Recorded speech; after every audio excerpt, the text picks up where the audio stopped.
mopanda.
Okay, we'll start straight away.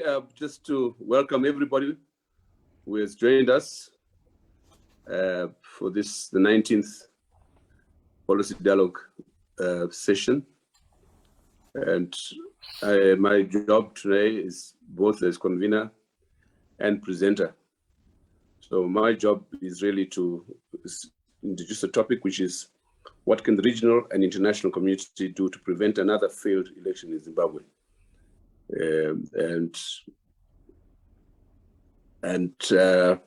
So I introduce our eminent chair, Chris Maroleng, who I have known for many years, a fine academic, a journalist, and now in the field of public policy with the Good Governance Africa, GGA, with whom Surplus Trust have been collaborating. And we've had joint sessions together. And we have previously looked at the Zimbabwe crisis in a GGA webinar, where I presented the paper reference, which I'll make. And right now, Chris and the GGA are collaborating with us on the Zimbabwean process. So Chris, please take over. Thank you so much, Dr. Mandaza. Certainly, as you indicate in your opening remarks, our relationship personally and certainly even now institutionally is quite extensive. But it's really a privilege to be asked today to moderate on this important webinar, where we'll be considering in particular how the region, the international community can prevent another failed election in Zimbabwe during the elections that are planned for 2023. Well, even though Professor, or rather Dr. Mandaza, is the main presenter of this dialogue series, we are joined by a very eminent panel of discussants. And I will start off by introducing one of those who is ready to kick us off after, of course, Dr. Mandaza presents, which is Professor Sarah Rich Dorman. She's senior lecturer for politics and international relations at the University of Edinburgh. The other discussant that we have lined up to help us go through some of the observations that Professor Mandaza will be sharing with us today is none other than Professor of Political Science, Professor Peter Anyang Nyong, who will be joining us from Kenya, I suspect. He, of course, is a very well-known political scientist and politician. As Dr. Mandaza indicated, my name is Chris Maroleng, and I am Executive Director at Good Governance Africa, which is an applied policy research think tank where we assess and provide insights into all things related to governance on the African continent. But let's consider a few introductory remarks really around why we've decided to hold this dialogue series today. As you'd be aware, several elections have been held in Zimbabwe.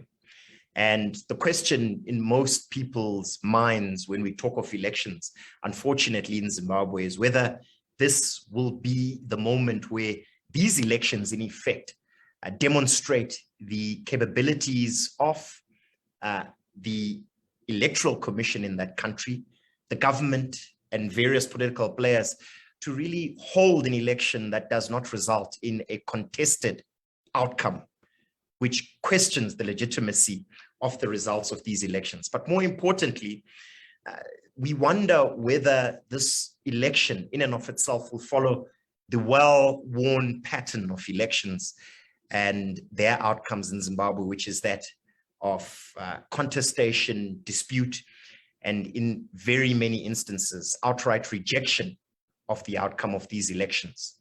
But when we look at the role of the regional and international community, I think what we're trying to assess is whether the regional and international community can, in and of themselves, provide impetus to delivering a positive electoral outcome and ultimately set a proper playing field through various mechanisms that we'll hear from the discussants and certainly from our presenters today on what the role of the region and the international community could possibly be in these upcoming elections. But without further ado, let me invite our presenter for today, Dr. Mandaza, to open up our debate, which will be followed by observations by the discussants that are presented today. Over to you, Dr. Mandaza. Thanks, Chris. As those of you who have been on this journey with us on the Zimbabwean transition program, which is several years old, this program, this doesn't seem to end. We've been looking recently at the election process, and indeed the recent election in Zambia has given a certain impetus to the discussion and process towards the election. My presentation is more or less a follow-up to an earlier discussion, at which I presented a paper with the webinar at GGA, and the paper was published quite widely in various newspapers and journals. It was entitled "The Crisis in Zimbabwe: A Paradigm Shift from False Expectations of Reform in a Securocrat State to a Conference, an international conference to resolve it." And basically, the context was that the crisis in Zimbabwe has over the years been premised on the false expectation that a state increasingly based and surviving on the strength of a military security machinery can reform itself out of power. What is required now is an acknowledgement and a consensus at the national, regional, and global levels that the crisis, one almost similar to that which was resolved almost 40 years ago through the Lancaster House Conference in 1979, has to be confronted and resolved through the agency of consultation initiated at national level, facilitated by South Africa and SADC and the AU, and scaffolded by the UK, EU, USA, Russia, China, and the Commonwealth, leading to an international conference in Zimbabwe. That may be a long shot, the expectation of an international conference in Zimbabwe, but clearly this discussion follows very closely on that expectation that there will be another failed election. History will repeat itself inevitably, as it has over the last 20 years. The history of failed elections, unless something is done. And hence the question, what can the regional and international community do to prevent another failed election in Zimbabwe in 2023? The first part of my presentation is the context, looking at the history of elections in post-colonial Africa.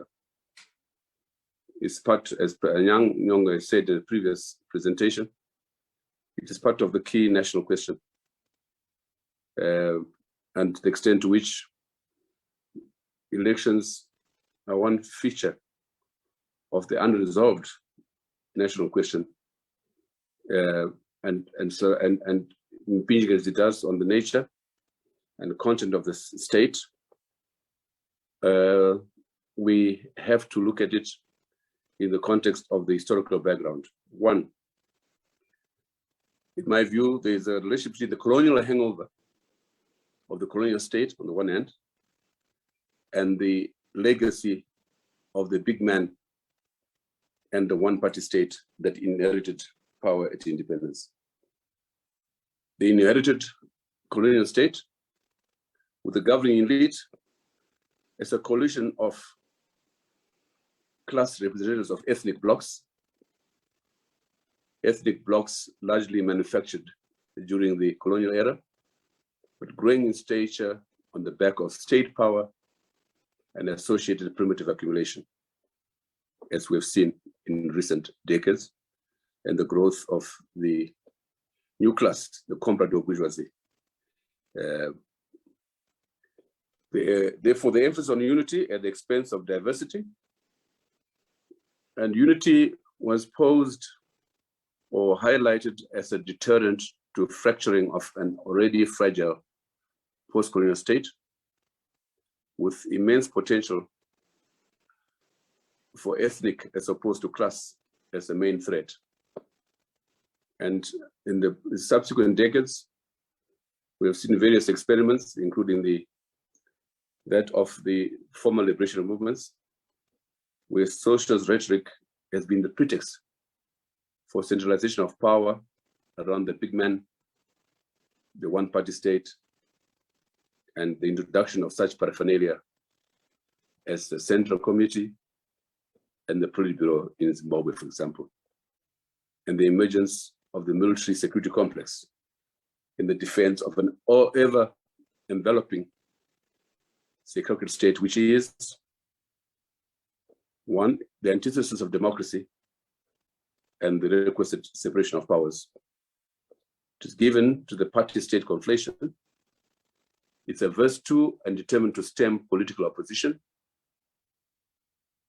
And this military security complex has, over the last 20 years, been increasingly responsible for the very conduct of elections, all of which have been disputed, with evidence that, as in most, if not all post-colonial situations, the incumbent is inevitably the loser in reality, even if he refuses to accept, as has happened in the Zimbabwe situation. And therefore, focus on the Zimbabwe question. The history of failed elections, particularly since 2000, even though some would argue right from the very first election in 1980. And secondly, the 2000 general election, and the 2002 presidential election, which in our view was the watershed or the foundations of the current security state, against a backdrop of international isolation, namely the sanctions regime introduced in 2001, 2002, plus departure from the Commonwealth. And thirdly, the 2008 elections, which many of us see as the first coup, and that Mugabe had acknowledged defeat, but subsequently, under the promptings of Mnangagwa and Chiwenga, he was advised to stay put, and the elections results were cooked to effect a runoff, which was bloody. And clearly, one might argue there was a complicity of the SADC in general, but South Africa under Mbeki in particular, the refusal to acknowledge that Mugabe had lost in a landslide to Morgan Tsvangirai. We now know from our research that in 2008, March 2008, on the evening of the elections, to Saturday evening, Mugabe is said to have telephoned both Mbeki and Obasanjo to concede defeat. And for more than 24 hours, Mugabe had held his ground, refusing to stay put and agreeing to leave. There was even talk of his wife and family having packed their bags in the day after and ready to go until the big men, Mnangagwa and Chwenga arrived at the residence, and the rest is history. Then we have 2013 and 2018, likewise very disputed elections, evidence of rigging, and as Excelgate would have us believe, with respect to the 2018 presidential poll, that the incumbent gathered only 33% against Chamisa's 60% plus of the vote. Just to go back to 2013, and in reference to the role of the region, notably in June 2013, a SADC summit was held in Maputo to try and influence or prevail upon Mugabe to postpone the 2013 elections. These are the first elections since the GNU, and the region was aware of the pitfalls and did, in fact, in terms of the intelligence reports from Ibuti Harare, the embassy had reported virtually a election rigging ahead of the elections themselves. And the summit in Maputo, which I attended as an observer on the sidelines, ended with indications from Mugabe that he would indeed postpone the elections until such time as the pre-election processes are put in place as required by SADC rules on elections. Well, and at the end of that summit, the heads of state, Zuma, Gobuza, the Seretse Khama, Ian Khama, had a private meeting with Shangirai, BT, Westman Mumbe, and others of the MDC delegation to advise them against going for the election. Because as far as they're concerned, the elections were as good as done. Well, as we know now, the MDC alliance ignored that advice. And in the meantime, quietly, Mugabe's guys had arranged for a constitutional application, which in the import was meant to prevail upon the state, Mugabe, to carry out the elections as scheduled. It's another conversation for another day, but at any rate, the elections were held in 2013, and the obvious happened. And it was a turning point because thereafter, one might argue that the process towards the coup of 2017 had begun in earnest on the back of those elections. But what's clear, that unlike 2013, when SADC tried or intervened in the Zimbabwean process in the manner in which I've just explained, in the 2018 election, there was a virtual silence of complicity on the part of SADC and the AU. A silence which was very much a follow-on on the silence in the face of the coup in November 2017. We had a very unusual set of circumstances. And the recent two coups, one in Guinea and the attempted one in Sudan, it's a reminder, which some of us warned in 2017, that the AU and SADC should have called it what it was, a coup, and as a dangerous precedent in our region and on the continent. Well, it was less to do with post-liberation solidarity that had prevailed in previous elections. since 2000 in Zimbabwe, then in my view, a complex of conspiracies in which research is showing the level of involvement of South Africa, the South African state itself in 2017 coup, and also the British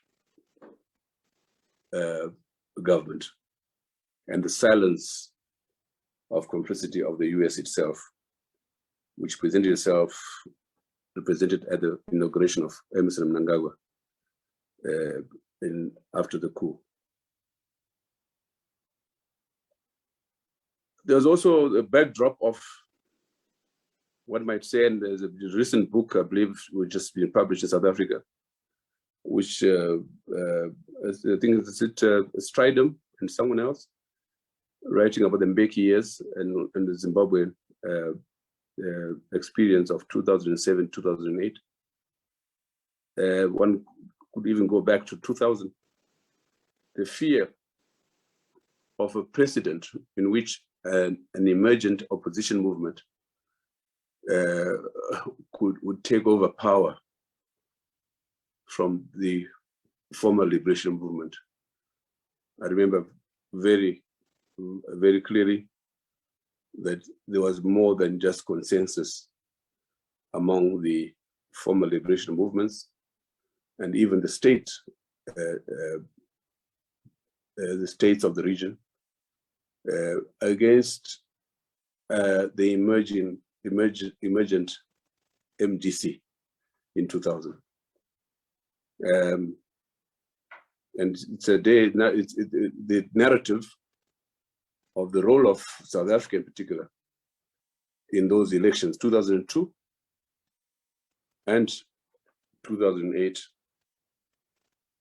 is a telling testimony to the extent to which the region stood in solidarity with Mugabe and turned a blind eye subsequently to the 2017 coup, as I already indicated. So what are the balance of forces as we approach 2023? Last 2 weeks ago, we had a brilliant presentation by one of our team members, Professor Pelani Zamshia, where he illustrated graphically the status quo or the position and condition of the ZANU-PF since the coup. It's a divided house, particularly since 2014, with a large chunk of the party, including a vice president, Mujuru, and several provincial chairs, were suspended and or expelled from the party in 2014. And then, of course, again in 2017, the party state was divided almost down the middle, with a number of key factors now out in exile or in refuge in neighboring countries. There's rampant factionalism and the fractiousness never seen before. There's always been factionalism and fractiousness in the liberation movements, even before independence. Not to talk about internecine conflict, killings, assassinations. But in recent years, it has not been as bad as it is now. With provincial elections packed last week ahead of the annual national conference, for fear that these deliberations would burst into open conflict, and even talk of attempted assassinations and the ugly specter of ethnic conflict. Again, nothing new. The ethnic factor has always been a key feature in liberation movements, even before independence. And it was already a significant feature in the Mugabe era, but now most toxic altogether under Mnangagwa. And the danger of the Mnangagwa-Chiwenga feud coinciding with divisions along ethnic lines, including talk of Chiwenga taking on Mnangagwa for position of party president in the 2022 ZANU-PF Congress. Suffice to say, to state here categorically, as people who are here on the ground, the Mnangagwa-Chiwenga feud is not a myth. It is a dangerous situation, no doubt about that. So much for ZANU-PF. What about the opposition MDC alliance? Already, as the election results of 2018 would illustrate, the elections were less for Chamisa and the MDC alliance than a vote against Mnangagwa in particular and ZANU-PF in general. And already it's difficult to be conclusive about the data from the election of 2018, except for the presidential elections, which in my view, as publisher and of the Jonathan Moyer's Excel Gate, Elizabeth books, there's no doubt in my view that Chamisa won hands down, and that indeed Emmerson Mnangagwa garnered only 33%. But on the other side of it is that the parliamentary elections, MDC, were really in a polar state, with ZANU-PF holding many of the parliamentary seats across the country. And even in situations where it was clear that, such as Matabele North, as Nzenzele Ndebele has shown in a recent discussion on Twitter 2 weeks ago, where Matabele North, for example, Emmerson Mnangagwa got only 5% of the vote in that province. And yet something like 7 or 10 ZANU-PF MPs won the election. So there's almost evidence that many ZANU-PF supporters would have voted against Emmerson Mnangagwa and voted for Chamisa while voting for their own candidates, their own MPs. And this shows or betrays a startling weakness on the part of the MDC alliance, and the suspicion that really they are very poor on the ground in terms of structures. And that since 2018, the situation may have become worse, especially on the back of the weight of a secular state determined almost to replicate the one-party state of yesteryears in the disorganization of the MDC, decimation of the MDC, recalls, and so on and so forth, division of the MDC with the whole one section of it joining the Mnangagwa's pollard, in a very curious situation where you find an opposition party aligning with or a section of it aligning with the ruling party. Then on the civic society, you have a brave but also an amorphous civil society, hampered as much by the fact that 70% plus of all Zimbabwean professionals and skilled persons are in the diaspora. It's by the punitive and hostile political environment. Fourthly, the force of the Zambian president of 2021. As we indicated in a previous Zoom, the Zambian election of 2021 was almost as if it was the election in Zimbabwe itself. And it sent the alarm bells ring with evidence of panic in the ruling party and state, and euphoria in the opposition, as almost as if they had won the election.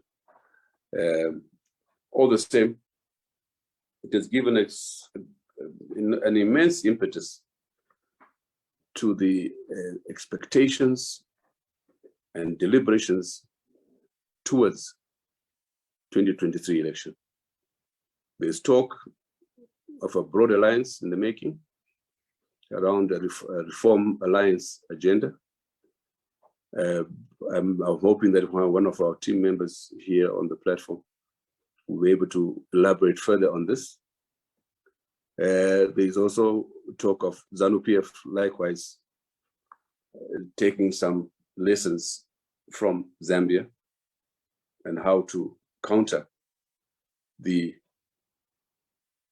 and pour water on the euphoria that has become very pervasive, if not contagious, in the opposition ranks in Zimbabwe.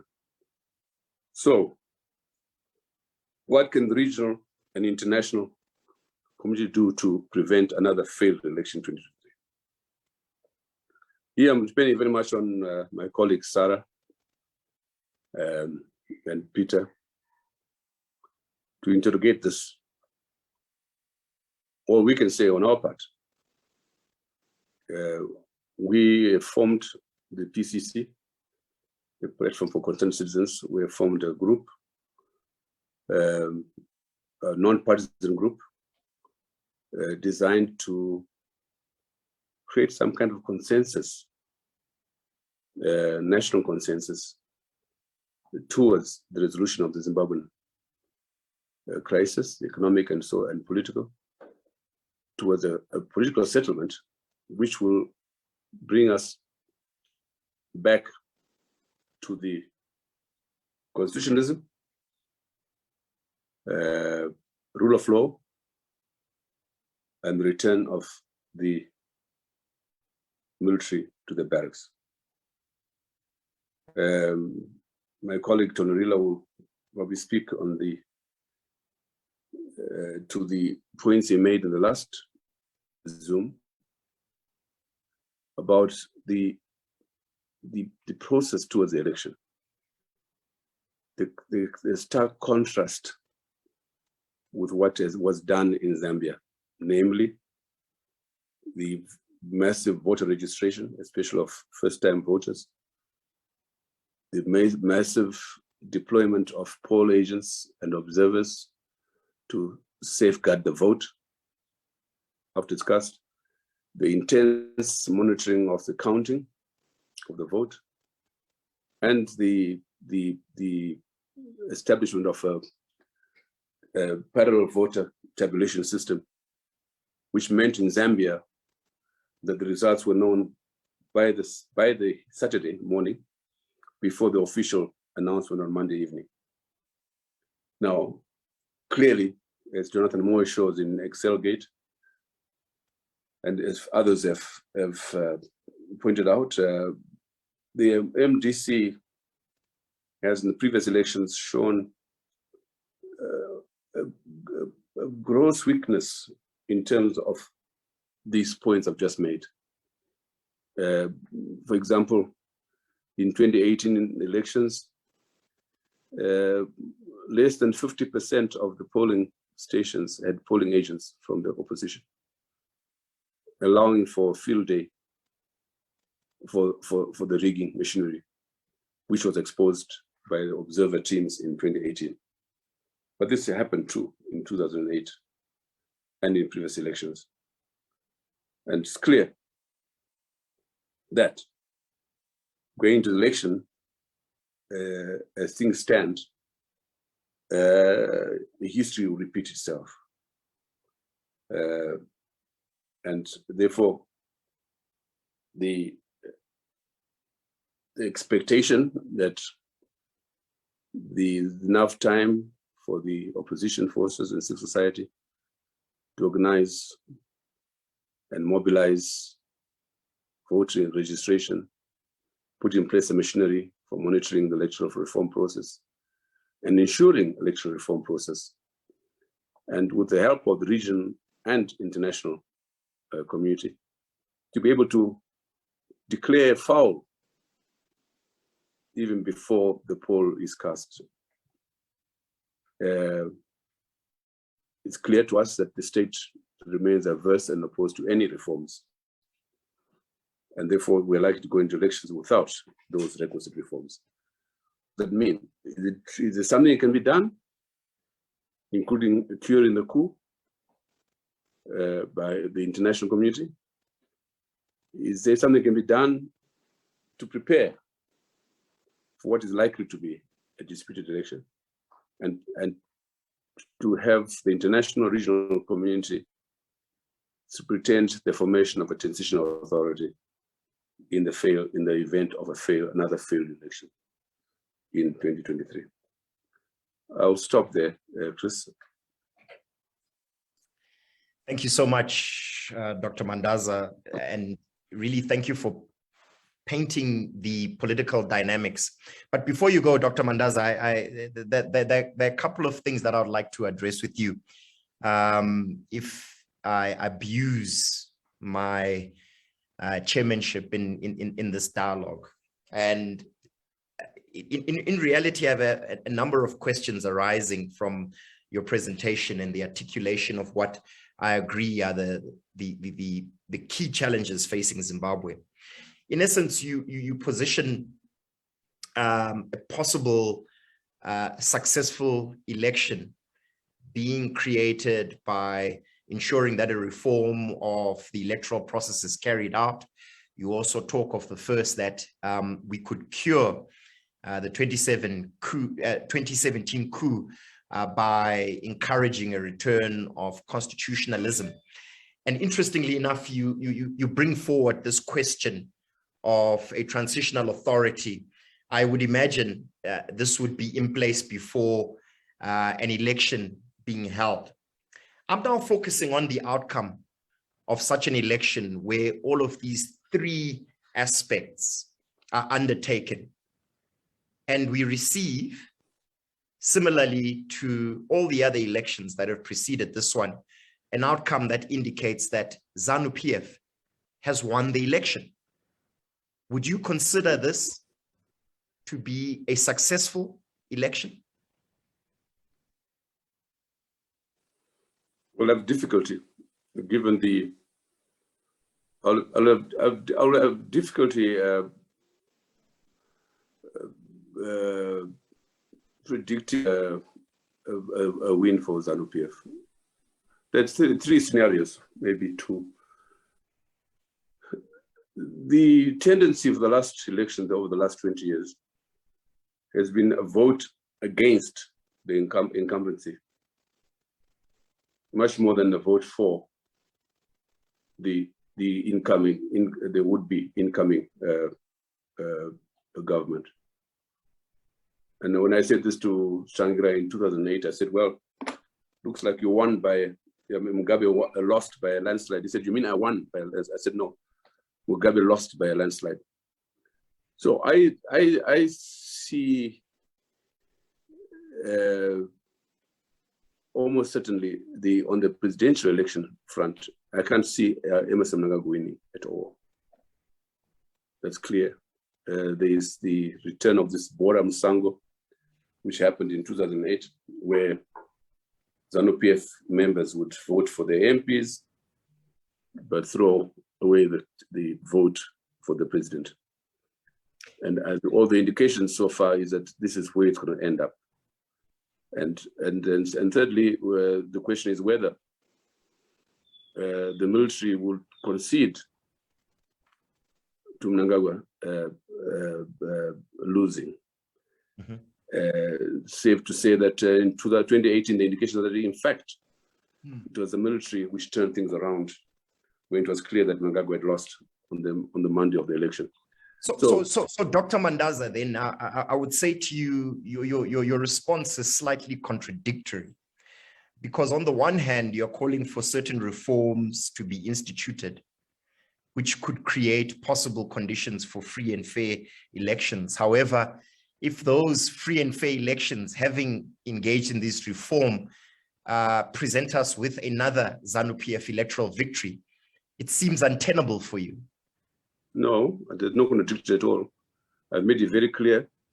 One, there's unlikely to be reform of the electoral process. We are less than 2 years away from the election. There is no indications at all that the Zimbabwe Electoral Commission is going to be reformed.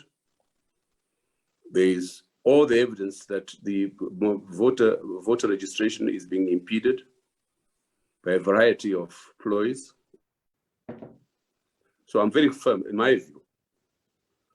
The expectation for reforms is one that most people hold, but I'm sorry that I don't see it happening.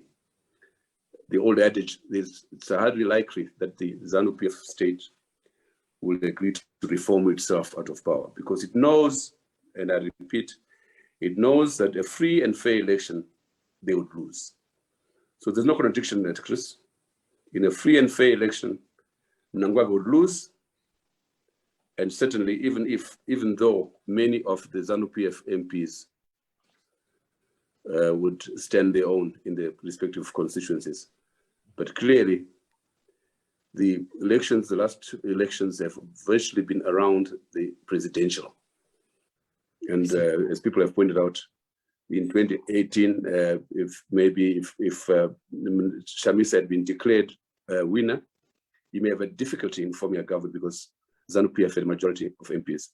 So you could have an inconclusive situation and a crisis. So if I had my way, we should answer the second part of the question, I would go for a transitional authority in the expectation that there will not be free and fair elections, in the expectation that if elections are held and ZANU-PF were to lose, that there would be no transition to the winners if the military remains as it is, embedded in the electoral and political process.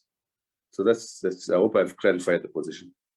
Absolutely, and thank you for the clarification. I think the other issue that I wanted to raise with you with regards to some of the impediments to having a free and fair election really talk to the structural weaknesses of the political opposition in Zimbabwe, which we can attribute to both the lack of constitutionalism, free and fair sort of environment for elections to be held, but also internal challenges and weaknesses within the Zimbabwean political opposition. Do you believe, given these structural weaknesses in the opposition, that even if all of these conditions, the three conditions that you stipulate, were put forward, that they would really have the capability of unseating ZANU-PF in a possible free and fair election? Yeah, well, I think maybe a repeat of 2018, in which the presidential candidate would win if only because the incumbent is, the vote against him will be quite overwhelming. But creating a crisis possibly in the sense that, as happened in 2018, that the opposition might not have enough MPs to form a government. Right. And if so, the more reason for a transition authority, which gives room for a period before the next elections, during which the political and including electoral reforms, including the implementation of the 2013 constitution, which has not been implemented, fully implemented, can take place and allow for a free and fair elections.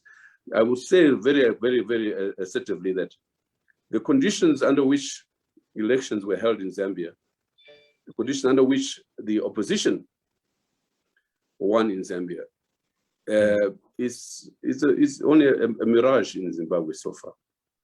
And we're talking about less than 2 years away from the election. So my own temptation would be, look, is it possible to begin considering and defining a transition authority? We began pushing for the transition authority in 2016. Yep. On the eve of that coup, for the same reasons that one, the state was broken. Yep. The ruling party was afflicted by tension and fractiousness, and that the opposition itself was not as strong as would be expected. And that therefore there was kind of a breathing space required. That is really the nature of the transition authority. And that would be my card on the table. Thank you. Very, very clear there, Professor Mandaza, and I thank you for your presentation and really for sharing your deep insights with us on, what the possible scenarios are for an election in 2023. That allows me to bring in our first discussant, Dr. Sarah Dorman, or rather Professor Sarah Dorman. Sarah, you probably heard what Dr. Mandaza was saying with regards to the three conditions that could lead to a free and fair election. Fair enough, I challenged him on some of these assumptions, but it really makes the situation that we have asked you to address, which is what is the role of the region and the international community in such a complex scenario with regards to the elections coming up in 2023. It would be interesting really to hear, having painted this really muddy situation, what your views are. So over to you, Prof. Dorman. Thanks so much. And let me just start by saying I'm not sure if Dr. Anyang Nyong'o is with us yet, but I have been reading Dr. Mandaza and Dr. Anyang Nyong'o since I was an undergraduate student, since I've been studying Zimbabwean politics, and so it's a real honor to be here because I've learned a lot from both of them over the years. Let me, however, I have been scribbling lots of notes and I had prepared some thoughts, so I'm hoping I can pull them all together. I want to make just one comment about the preliminary points that Dr. Mandaza made on the first slide, setting up the situation in Zimbabwe, which I don't disagree with any of his points, but I want to throw in an extra sort of analytical concept that I think might be useful. It seems to me that a crucial part here that explains the centralization and many of those other features that you identified is essentially the zero-sum politics, the winner-takes-all politics. And I would argue that winner-takes-all politics of that sort was built into the decolonization processes of most, if not all, African states, and that it's that trend, that tenet of politics that makes it so difficult for one regime to hand over to another, or even to tolerate an opposition party existing and contesting politics, because it essentially, this ties into another concept, the gatekeeper state, which goes right back to the colonial states and the idea that these states were designed primarily for exporting goods, and the politics and the economics were so tightly tied up that it was about control of that gate, the exporting goods and the taxes that were levied on importing and exporting goods. And as long as you controlled, as long as you were the keeper of that gate, then you had political power and economic power. But it's the fusing of those that has proven so difficult to disentangle. And I would suggest that Zimbabwe in many ways follows this pattern, but it has become, if anything, the politics and the economics and the control of the gate and the importance of the control of the gate has become even more important since 2000, and perhaps has intensified in particular ways also since the coup in 2017. So it really is, this isn't history or something. This is an intractable problem of political institutions and economic institutions and power at its heart. And this is what makes reform of these institutions so difficult and so challenging, because we're not talking just about reforming simple little things, electoral machinery or the rules of procedure in the House of Parliament. It's about those underpinning structural factors, which you alluded to, in your presentation. So I think if we think about that, it brings home perhaps even more the challenges that are faced. But on the other hand, Zambia, as has been pointed out, is a good example of a country, a neighboring country with some similar political and economic historical trajectories, in which power has been overturned. Both the first turnover in 1991 and was it 91, 92, 91, I think, and more recently in this most recent election, where we've seen, parties handing over power to other parties and existing as an opposition party. And there are other countries that we can see this happening in as well. So I think it's a challenging scenario, but it's not one that is unprecedented or entirely impossible to move past. So let me move back to some of my prepared comments. I was canvassing some friends today and asked for their thoughts on these things. And one of them, I think possibly teasing me, threw back at me the title of an article I wrote back in the early 2000s, in which I said, make sure they count nicely. Now, that was something that a woman said to me in Bulawayo when I was an election observer in Mpapoma in 2000, which was a very intense and exciting election. And that quote, the sincerity with which this woman spoke to me, make sure they count nicely, has stuck with me, as have many experiences from that time. But increasingly, I don't think it really is about the counting. It's not about counting. The elections, the issues with Zimbabwe's elections predate the counting. In many ways, Zimbabwe's elections are determined well before the election day, as we have known, and other people on this call and elsewhere have documented. It's to do with the electoral roll, and I could recite the flaws with the electoral roll going back to 1980 and all the way through. It has to do with the environment, the ability of the opposition simply to actually campaign, to organize itself, the issues around constituency delimitation, around the gerrymandering of constituencies, around the allocation of polling stations. All of those things are baked into the system. They are part of that preparation. The challenges that opposition parties have faced in Zimbabwe, not just the MDC, but previous opposition parties, are things that have been planned and developed, and that come to fruition at the time of elections, but that are very much baked into those structural and political strategies against them. As I said again recently, may have tweeted this a while ago. The amazing thing about the MDC, and I was at the launch of the MDC, is not that it has struggled to hold together, is not that it has at points appeared very weak and divided and struggled to articulate a strong message. To my mind, it's amazing that the MDC still exists now.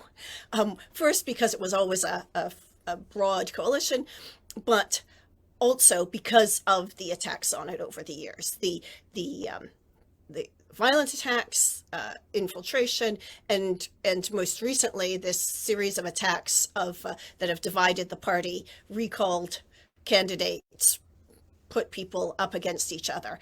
This is an orchestrated campaign. So, with that 20 years of attacks, it is turning into what we might call something of a perfect storm. So I think if we evaluate that situation, we might come to the conclusion that actually it is impossible for a free and fair election to be run in Zimbabwe in 2023. And I think that is something that we need to take very seriously, and that I think the international community needs to take very seriously, and not continue with some sort of pretend that, if we throw a bit more money at the electoral roll, things might get better. important as I think the electoral roll is. Now, money can help. Money can help with getting polling agents out there, as we saw, getting people registered, but you can't pay people to get registered. There's only so much you can do to get registered. There are quality aspects that money of some sort might help. I think in previous elections, there have been real issues around things like the allocation of polling stations, the delimitation and demarcation of constituencies depends on a census, and it depends on a census that is public and that is accessible. There are lots of things like that Zimbabwe's friends in the international community could work with Zimbabwe's existing expertise to help deliver.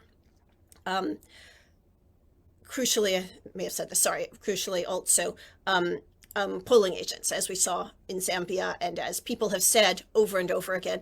But polling agents can only be out there in those polls if they feel safe and if they are able to carry out their work. So there's a lot more going on than simply saying, right, we need so many people and we have so much money for fuel and so forth to get them there, although fuel getting to polling stations is crucial. So what are the options? I painted a very bleak picture, perhaps even bleaker than what Dr. Mandaza has painted. What are the options for the international community?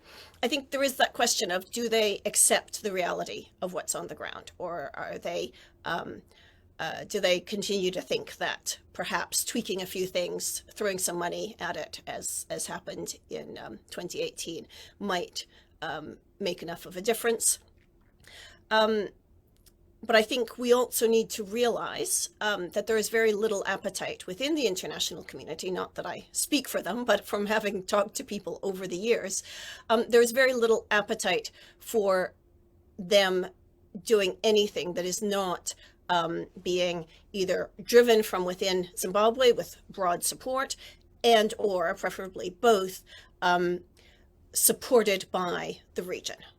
That it's just that this needs to bring together a lot of different actors, and this is not something any sort of a process such as Dr. Mandaza has suggested would never be something that could be imposed on Zimbabwe. That would not only be illegitimate, but it wouldn't work. It would not be functional.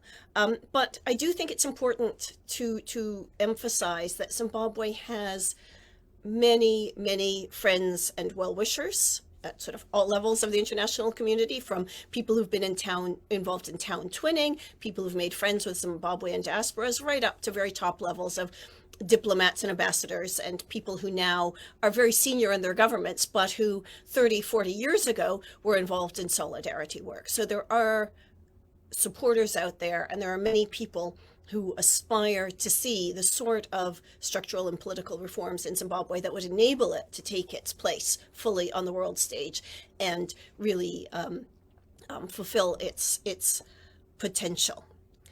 But I also think we should learn from past experiences. Zimbabwe's past political settlements, particularly those that have been brokered by outside powers. I'm thinking here of the Lancaster House Agreement and the on again, off again unity and of that period between ZANU and ZAPU, the Unity Accord in 1987, and of course the GNU, have, to my mind, been very deeply problematic, and I think most Zimbabweans, I'm sure, have their own sense of this. They created moments of stability, which were needed at the time, but they tended to be led by politicians. They were by no means inclusive. They did not bring any sort of consensus with them or to the table, except perhaps a desire for peace. An understandable desire for peace. They tended to only be focused on the really immediate demands. They were focused on solving immediate problems. They rarely had implementation processes or any sort of a process of watching, of anyone who is in a position to follow up on if agreements were implemented. I'm thinking particularly here of the GNU. I think they were never designed for long-term processes. They were not designed to resolve the sort of political and economic structural inequities and challenges that existed there.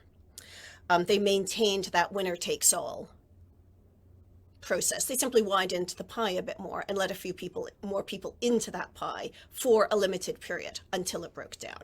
And I think that's the thing that strikes me most, having studied those periods of unity in some detail over the years. What strikes me as, on some level, blindingly obvious is that in all of those, in Zimbabwe's history, the ruling party has come out of them stronger and the opposition has come out of them weaker. And that is not a good recipe for enduring any sort of an enduring settlement. That is simply a short-term piecemeal solution that buys a bit of breathing time, breathing space, but doesn't move things further. So I think whatever moves forward, those lessons have to be taken on board, and that makes it a real challenge for the international community, which is, we use that phrase, but it means lots of different things. And in the past, there has not always been the political will, most notably within SADC, which ought to be the obvious organization that the Zimbabweans would turn to for support. Within neighbors, within neighboring civil society, when we did have seen interventions regionally, I'm using interventions very loosely there, but when we have seen the regional groupings say, right, we need to do something, where that has been where Zimbabwe's own civil society has been able to liaise with, work with civil society in neighboring countries, and both the civil society, unions, churches, and others working with their political leaders through SADC mechanisms or through bilateral arrangements have been able to bring something together. But as Dr. Mandaza said, inevitably the solidarity politics at the top seems to get in the way of producing anything that might actually change fundamentally who is in power in Zimbabwe.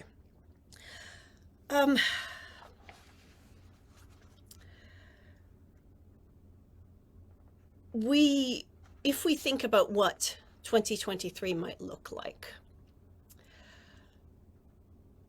there are, I think, suggestions that can be made about how we could make that election more viable.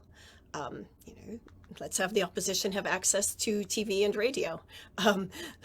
That's a very basic concern. As I said, census, constituency demarcations, an electoral roll that is not so much biometric, but which is searchable, which is published, which is accessible, which is searchable, where people living next to each other are going to similar polling stations and not sent in random directions. There are all sorts of little tiny technical things like that can be done. But we also know that if there is a risk in the past, at any rate, when there has been a risk of the ruling party losing power, it has turned to violence. It would prefer not to. Violence is expensive, costly in many ways, to its reputation and in other ways, but it has turned to violence. Is there a way in which the international community can provide security against that happening? I'm not sure. It seems to me that is the fundamental thing that they might be able to bring in, that particularly if political leaders in the region were willing to stand up and take a stand on this, but that without that, I don't see any of these other reforms really being sufficient to ensure that sort of turnout of widespread widespread registration, widespread turnout in the election, and people's honest desires for change coming through and being represented and counted at the ballot box.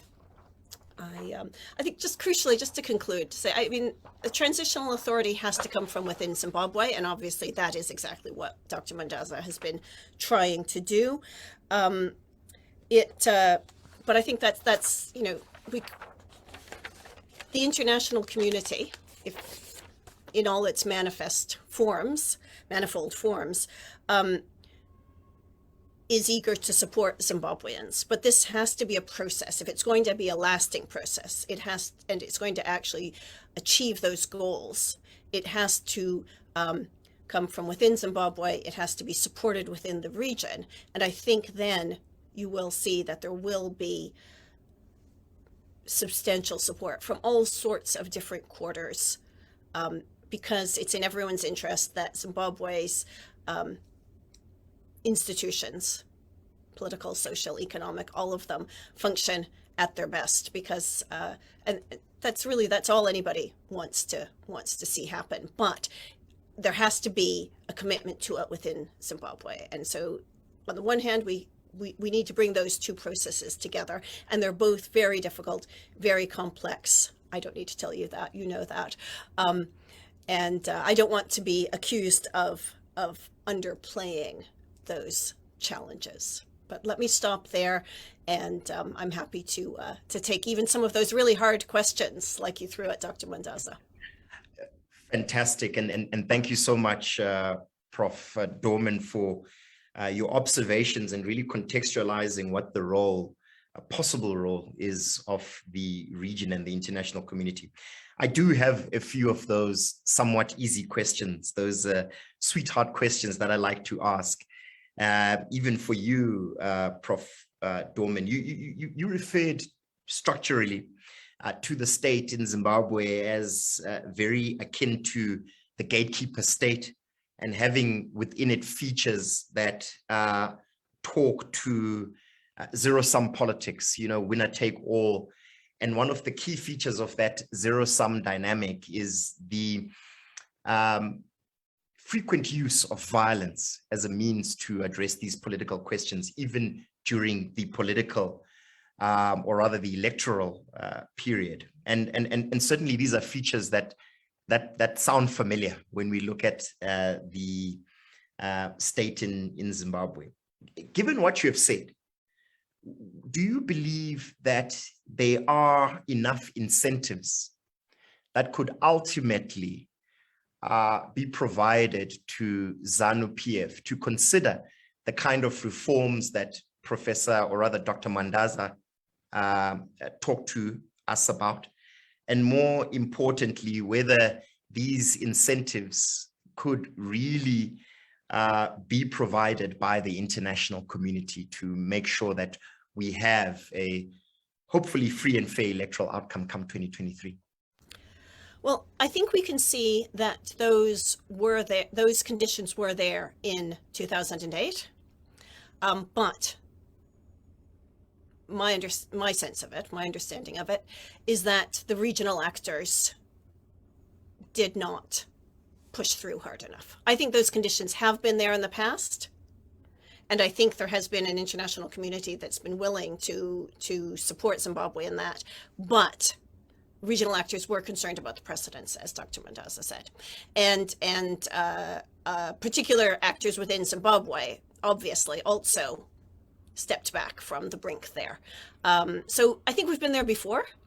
What I really hope is that what would be ideal for everybody's health, safety, sanity would be that we don't go to the brink like that again. You know, yeah. I think that nobody wants to see that happen. And I think that is the challenge, is can people be brought together constructively? Because otherwise, the systems that right now are keeping people in power, are keeping many people very well off, are, I worry, going to spiral out of control. Yeah. We have a situation of rebuilding after that. And that's never how Zimbabwe has worked. Zimbabwe has always, in its independent history, kind of stepped back from that brink and trying to build institutions. Right. But Prof, you know, the difficulty I have with your scenario is almost as if you're saying if we can assume that ZANU-PF is indeed a rational political actor, that you are asking them to cede power, given the dynamic, the structural dynamic around the state, both economically, politically, and so forth, and especially within the context of the fact that, in actual fact, a lot of people say this compact has been formed with the armed forces, creating the securocratic state in essence, which is the gatekeeper state. Do you really think ZANU-PF is going to cede power and engage in these reforms as suggested, engage in a transitional authority? What are those incentives? Well, that's why I was with those who said at the time of the coup that this is not going to lead to reform. Some people really did hope that reforms would come in and things would change. Not necessarily that ZANU would reform itself out of power, but that reforms would come in. And no, I've never felt that the party in that form. I think there are many good people in that party, and many people who've joined it over the years with absolute best intentions. I'm not trying to dismiss them. I do think that the party as a party, as you say, functions to stay in power, and functions to stay in power at all costs. And as I said, that's because of the system, because it's almost impossible to, that gatekeeper state, it's impossible to conceptualize of being in the opposition.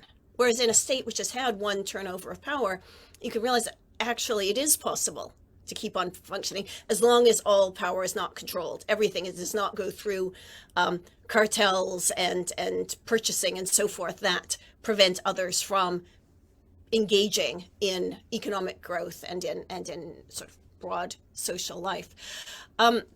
So yes, I think those are absolute challenges. On the other hand, as my colleague Zamchia said, maybe ZANU is not as strong as it appears. There is the appearance, and then there is the reality. So I think we need to bear those things in mind. That said, we also know, I don't think I'm telling anyone anything that we don't, that's new to them, but ZANU always comes together for elections. It has these factional fights over party positions. It has contestation, particularly in election primaries, but usually once it comes to the election, they pull together. But perhaps, I guess we might also go back to that point about the distinction between individual MPs, many of whom are popular within their constituencies, and the question of the presidential election, which is always a much more challenging struggle, as we have seen in past elections. Interesting. So, Prof, final question. You presented us with a scenario where you said one of the things that the international community could do was to accept the reality, as you put it, in your own words, and tweak a few things. And these are a few technical things, maybe as an attempt to try and create the conditions, maybe, for a free and fair election. Given what you said, would that be enough, really, to present us with a sound platform of engagement for the regional and international community? If not, then what else are you suggesting? Because it sounds like that's all we can do. Tweak around, accept the reality, gatekeeper state, zero-sum game, and move on. I'm sorry, I may have misspoken or not been very clear. I was trying to say that the international community can either accept that this election is not going to be fair, and I suppose, and that no amount of fiddling around the edges is going to really change that. I see. And so there are two options, I suppose. One, which is just accept that. That is kind of where Zimbabwe is going, and I don't think it's in very many people's interests, but that may be just a realpolitik. It's not worth pouring, more bad money, new money after old, bad money after new, whatever the right metaphor is there. I think there is also a point where it's not a very nice metaphor, but, knock some heads together, pull some people together, find somebody or work with somebody. I'm sure there are senior, respected people out there who would be willing to engage. And I think that is very much where Dr. Mandaza is directing us.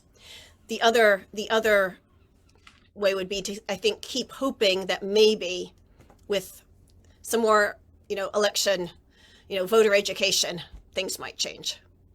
And I think that's where, as I said, I've been watching Zimbabwean elections since the 1990s. I think we should take the lessons from those elections and realize that it will take something more than just that to really enable Zimbabwean voters to be able to articulate their political preferences at the polls.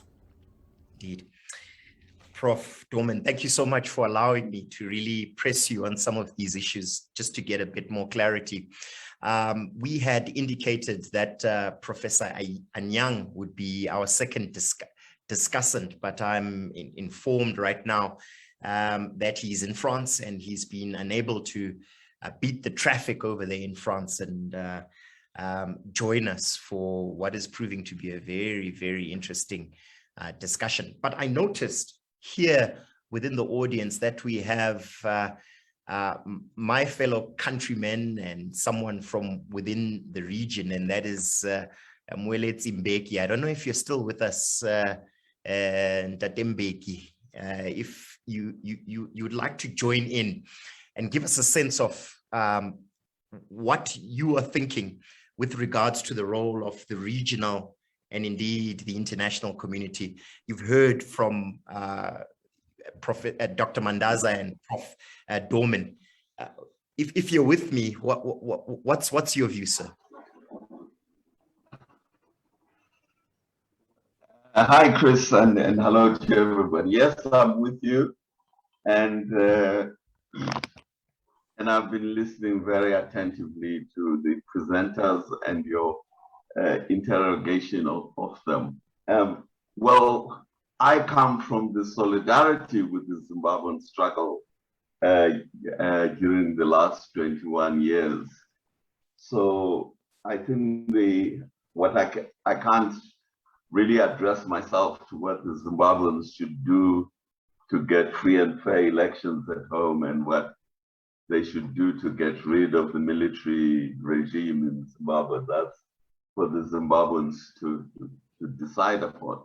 However, I think in terms of the question of this webinar, my experience of involvement with solidarity with the Zimbabwe struggle since 2000 is that the Zimbabweans have to realize they have to provide the leadership to the international community and to the regional players about what they should do in connection with supporting them in their struggle against what we all recognize is a very brutal and illegitimate regime in Zimbabwe. We can talk until the cows come home, but I don't think anyone needs convincing that ZANU-PF is a fair government. But what my own experience in working with MDC during the last 20 years, especially during the leadership of Morgan Tsvangirai, and I was part of the COSATU, the Congress of South African Trade Unions initiative, to support the MDC, to support the democratic forces in Zimbabwe.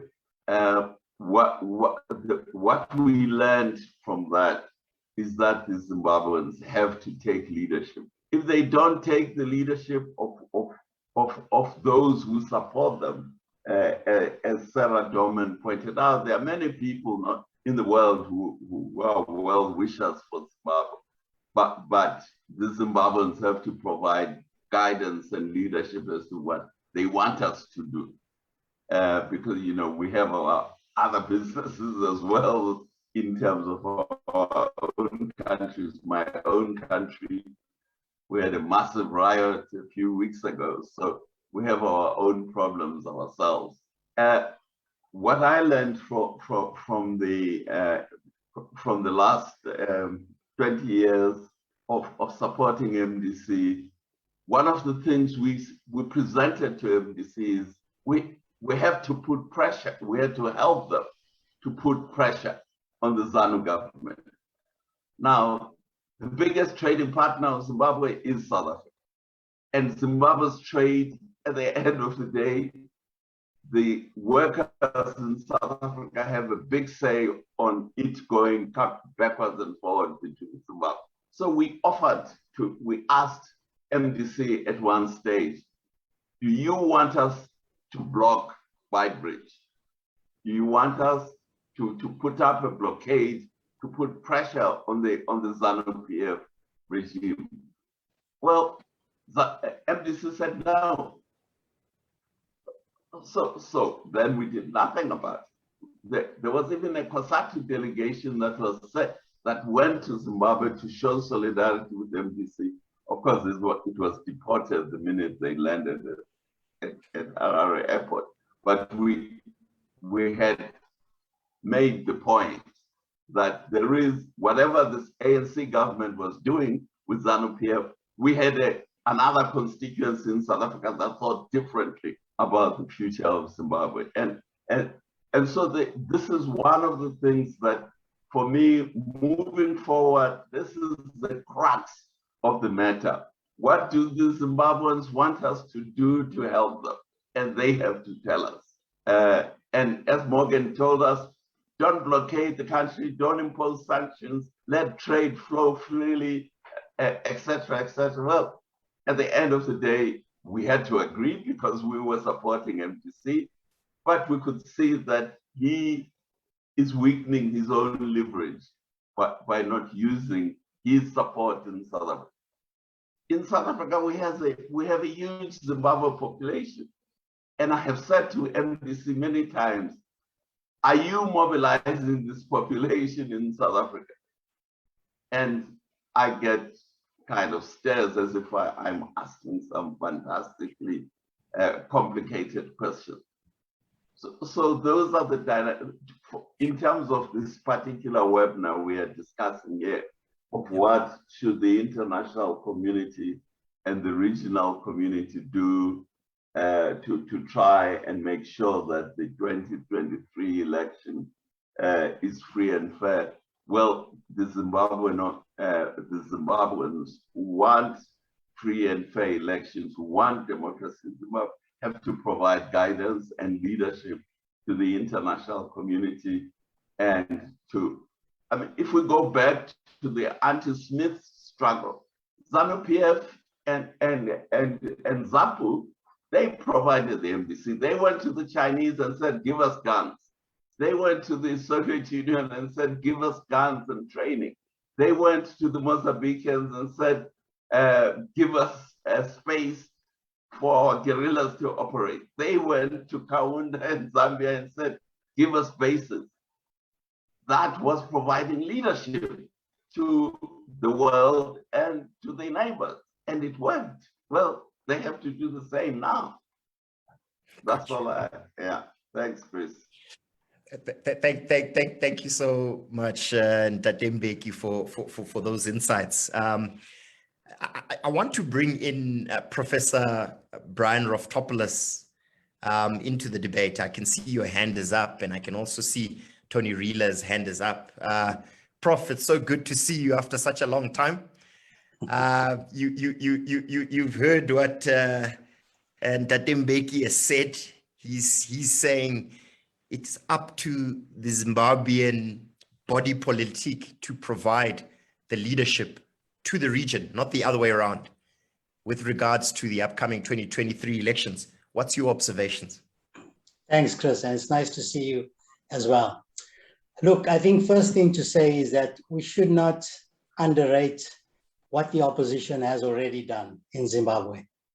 Oftentimes, because of what the situation is now, people forget how far actually the opposition has come. They changed the debate in Zimbabwe around the constitution. They won elections, but were not allowed to take up power.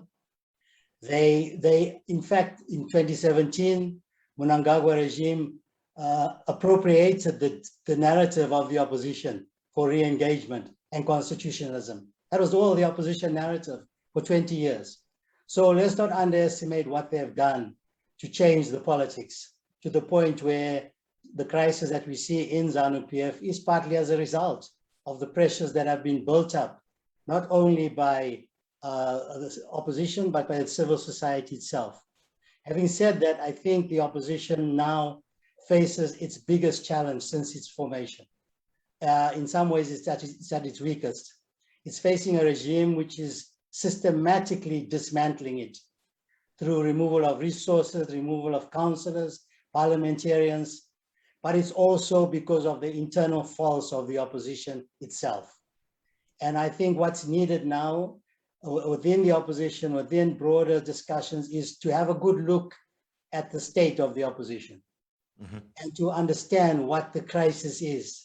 We know what's going on, broader speaking, but I think the opposition itself, it's time for some critical thinking about what has happened. And this dates back to the split in 2005, to the succession after Tsvangirai, to the kind of anti-female politics we've seen within the MDC, the sometimes anti-intellectualism within the MDC. And so I think it's a good time for the MDC to reflect on its history. As a start, if it's going to have a strategy for the future, it's got to think long-term. And long-term means critically looking at its own history.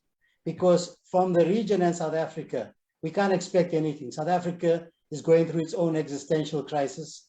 It doesn't have the confidence to lead on Zimbabwe on pretty much anything at the moment. SADC, as we know, is a weak structure. It won't move unless particular governments move particular areas. And at the moment, Mozambique is more important than Zimbabwe in that respect. And you know, the AU will follow the lead of SADC. That's how the continental organizations work. Nothing can come from the international community, partly because Zimbabwe is not a priority. Certainly not for kind of like for the US, certainly not. More for the EU. The UK has had its very ambivalent, sometimes duplicitous relations with various politics within Zimbabwe. So I would say we have to think long term. I don't think there's any traction for a transitional authority at the moment. Yeah. There's no internal forces enough to push for that. And so I would say it's a good time for the opposition to take a look at itself and begin to think long term how it has to restructure for the future. Thank you. So before you go, Prof, so are you calling it curtains for 2023, basically?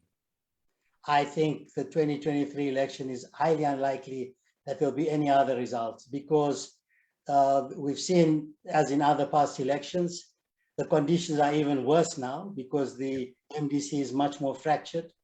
There's no intention of ZANU-PF to produce any kind of serious reforms before the election. The opposition has very little resources to put in place the kind of structures that it would need to fight this. And as Sarah said, and we have written, this is a zero-sum game because the private sector is not is so weak in Zimbabwe. It's not a center of accumulation. The state is the center of accumulation, as in many post-colonial states. So for ZANU-PF to see itself moving away from that center of accumulation at this stage is optimistic, to say the least. So I think we have to think longer term than that. Interesting stuff. Prof, as always, thank you so much for your deep insights. Let me bring in Tony Reela. Tony, I know I haven't discussed this with you, but I would really appreciate it also as you muck in here in our debate. If you can also begin to summarize and give us a view of some of the perspectives that have been presented today, I would be deeply indebted to you if you did that for me. Thank you, Chris. Since Ebo took my name in vain and raised the issue that how do you call an election foul, I'd like to start going back to the original question. I mean, we've had very eminent people analyze the improbability of a free and fair election and the dilemma that the international community will have in dealing with it, and you know, plus ça change, c'est la même chose. So I want to begin to address something slightly different, if I may, and I'll come back to your point and remind me about it. If you're the international community and you observe elections, one of the critical things about Zimbabwe is there is a vast amount of evidence about what goes on. Okay, I mean, the control of the media, the violence, etc., etc. But if you're international community and they're very, very, very reluctant ever to say this doesn't look promising, and very reluctant, as we've seen endlessly in Zimbabwe, apart from, I think, the NDI in 2000, who said this cannot be a free and fair election and forever had odium because of that. The basic way of observing it is not to do what international observers actually should do. And that is to audit an election in a proper way. Excuse me. Now, this is a very clear process, okay? I'm going to leave aside delimitation. I mean, there's a whole series of things about delimitation. But there are a series of issues that demonstrate the transparency and the validity of an election. The first of those is voter registration. And we have seen endless games in Zimbabwe about this. And one of the key things that international observers and international governments can do is to see whether local people can independently audit the voters' roll. The Zimbabwe Electoral Commission makes it impossible to do that. And if you do it, and it's very difficult to do it, you find extraordinarily strange things. You find in 2013 that there are about 300,000 voters genuinely registered with genuine IDs who have 2 IDs. Now, this is very, very strange. And when 70% of them are in Bulawayo, Matabeleland and Matabeleland South, and more north and south, and then ZANU-PF and seats in there, it's an indication that the first thing you have to be able to see is there an independent, verifiable audit of the voters' roll? If that is not possible to do, black mark. The second one is to do with the printing and allocating of ballots. Now, in Zambia, as I am aware, opposition political parties have been able to go and observe the printing. They've been able to serve the ballots being collected. They've been able to travel with the ballots, and they've been able to see the allocating of the ballots per constituency, including the reserve for each constituency. Now, if the opposition are not in there from beginning to end, and we know there have been all these allegations about stuffing and all sorts of funny games, if they are not able to do that, and that is absolutely, totally transparent, black mark. The third thing is about observation. What does observation mean? If you're going to have a genuinely transparent election, and I'm very much in mind of 1994 and what came out of Cadessa, you would have long-term observers who quite happily join ZEC, they join the Zimbabwe Human Rights Commission, they interact with the police, they find out that all sorts of complaints and nastiness about people being beaten or tortured or disappeared, or treating by giving people maize seed and etc., etc. They're able to observe all of that, and they're able to say without doubt that no attempt to manipulate the electorate is there. And you do that for a long way ahead. And good government and good election will say, you can come and look at our process completely openly. But if you can't do that, and they say you can only come at 90 days, and when 90 days starts, you can only get there in 30 days, and sometimes you can only get there in 10 days, black mark. The fourth thing, and these are all pre-election things, by the way, is the recording and publicizing of results. Now, anywhere in a democracy, when you have voted and everybody's counted the votes and make sure they're all accurate and you've allocated them, and the constituency ward registrar says, do you agree this is a result? And everybody says yes, and they sign it and they stick it on the outside of a polling station. That is publication. At that particular point, any citizen can take a picture of it, write it down, and send it to someone else and say, this is what happened in Ward 11 in Harare East, okay? It doesn't have to wait for the whole meandering of all the way up to ZEC for the endless announcing of results bit by bit. They're public. That's in our constitution. Once a result is public, it's public. So therefore, will all citizens be able to record the votes? Will they be able to send them to a newspaper, to their political party, to an NGO? Are they able to do that? Is that in place? If it is not, black mark. Now, if you've got all of those black marks, the condition for international people must be to say the conditions are not propitious for a bona fide election. And we're saying we don't believe that this will be a genuine, free and fair election.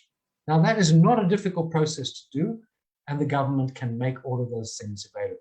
Now, that's apart from the media and all sorts of other processes. An election has to be audited. And these are the key steps in which you take an audited election in order to be able to say it's genuinely free and fair. Now, we saw that in America, where Trump made insane allegations about those things. And what did the audit prove? Everybody came back and said the election result is absolutely spot on. There are no funny games here from start to finish. Now, if those conditions are there, you can say, this does not look right. Yep. Then you're next left with the outcome, you know, the disputed election, all the ones we've had. And therein lies another process. And it is in the way in which the courts treat election petitions. Now, there are two ways Zimbabwean courts have treated election petitions. In 2000, they managed to delay every single election petition for almost 5 years, so that every single ZANU-PF MP who was challenged, all 38 of them, served the entire purpose of it. In 2002, Judge Schlettweiler gave a judgment where he said, application dismissed, never gave a judgment, and that one died as well. Okay. Then we have subsequent challenges, which were not satisfactory, and we get to the challenge in the 2018 election, in which, instead of unpacking a deeply, deeply disputed election, the Constitutional Court rules that you've got 20 minutes to present your arguments. Not this election, as per Malawi, deserves a thorough audit of what happens. So the next step in dealing with this is, does the election petition meet the standards of good objective justice? And if it doesn't, and you add up the pre-election process and you add up the post-election process, and the two basically point to a wholly unsatisfactory election, then you say, we will not accept this election. And that's a very simple, straightforward process, in my view. Very, Tony, I'm very cognizant of the time. Okay. So I wanted to put that in because part of the question is, what do you do when you have a bad election? And the fundamental point here is, if you don't have your own data, then what you are is reliant on the locals. And that's exactly what happens, okay? In every single election, everybody says, oh, well, there's a dispute. You sort it out internally. In the same way, to my good friends, the political scientists, who are saying, Zimbabwe has to solve this problem all by itself. Well, actually, you know, to be part of an international community is you have to demonstrate both legitimacy and legality. And that's the point. So if you cannot demonstrate those things, then you must call an election foul. And Zimbabwe has a history from 2000 to 2018 in which the conditions are well understood by the international community, that they do not obey the kinds of conditions for them making an independent decision about that. Tony, very clear, my friend. Unfortunately, I do have to let you go here, and thank you for those key points. Sarah Dorman, you asked to come back, and you did indicate that there was something as we wrap up tonight, this evening, that you wanted to add to this equation around 2023 elections. Go ahead, ma'am. Thanks so much. Sorry, I guess I just wanted to say, bearing in mind Brian's comments and other things, I think the other thing that I would be worried about and watching out for is a risk that any sort of a move towards mediation, towards some sort of a transitional arrangement, simply stops elections from happening. Because I think that would be not a way forward in terms of building strong institutions. But I also think, if I'm to be bluntly honest, that's what ZANU would be very happy with that. You know, and I think that there is a risk in pushing for a mediation type arrangement or some sort of a transitional arrangement that it plays into those hands. So I just wanted to sort of throw in I'm sorry to sound, I'm afraid I always come on and sound like the voice of doom and gloom, but I think it's important to be aware of the risks. And it seems to me that there are risks there that need to be factored into any move forward as well. Thanks. Thank you so much there, Sarah. Dr. Mandaza, sir, I think my role and my task as moderator for this evening has arrived at an end.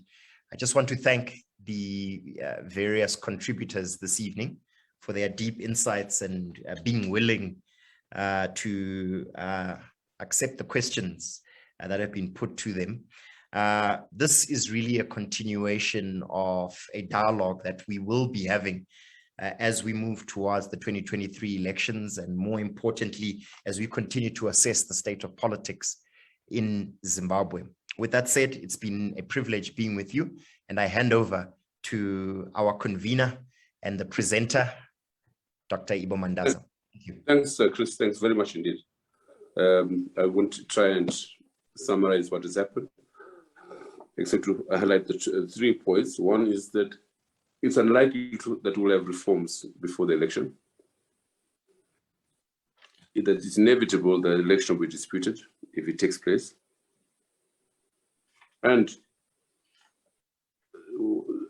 thirdly, on the transition authority, the question, Sarah, is not whether the transition authority preempts elections. I think it's more the question of under what conditions would a transition authority be possible or feasible or desirable before the election.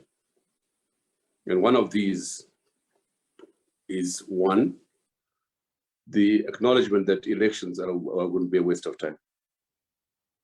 And in my view, it appears futile that we should be going to an election when we know it will not be free and fair.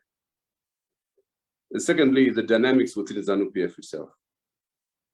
I made reference to the internal feuding, the factionalism, and let's say, for example, there is a showdown next year in 2022 between Chiwenga and Mnangagwa. And let's suppose that there would be a consensus even within ZANU-PF itself. And we have a number of ZANU-PF stalwarts, including people at the top. We have been arguing privately to us for the need of a transition authority, given that even within ZANU-PF, the power struggles are inconclusive, that the lines of succession are blurred, that natural attrition is taking its toll, that the War Veteran Association is no longer a factor, that there's no longer youth movement, there's no women's league anymore, that things are really falling apart. And the possibilities therefore started for a kind of consensus that in such circumstances we need some kind of a holding operation. In that context that I put across to you. Otherwise, I will go along with Tony and Brian that it's not a question of, and I'll take Paul Molese's point.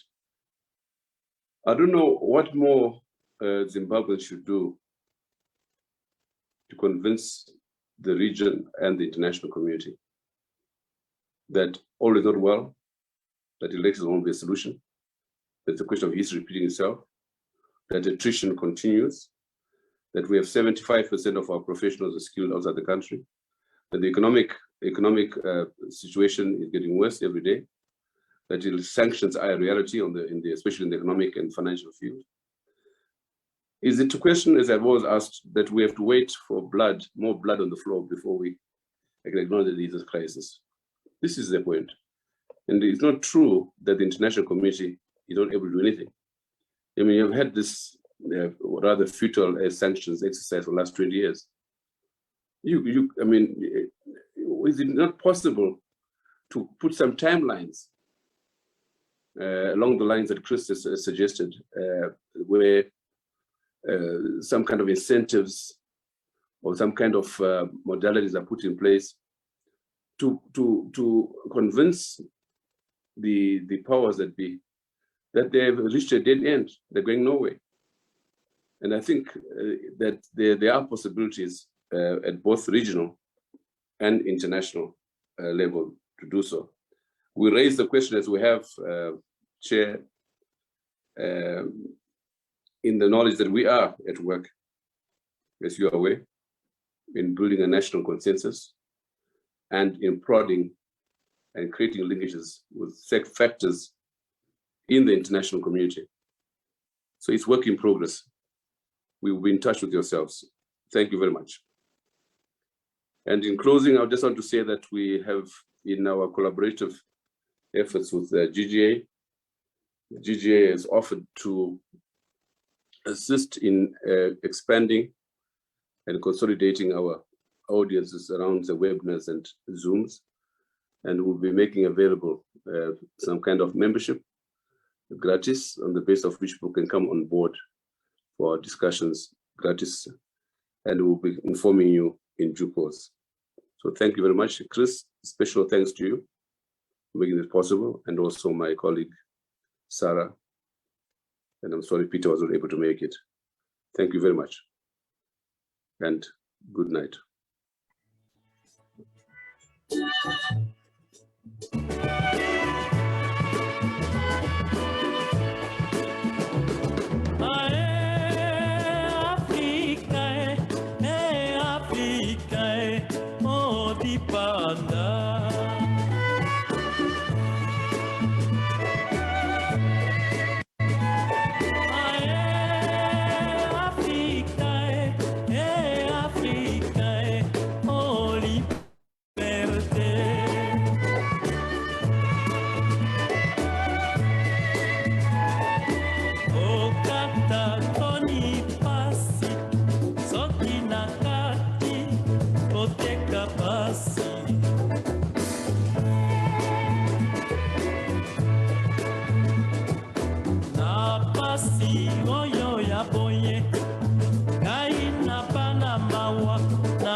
nakomi moto mpona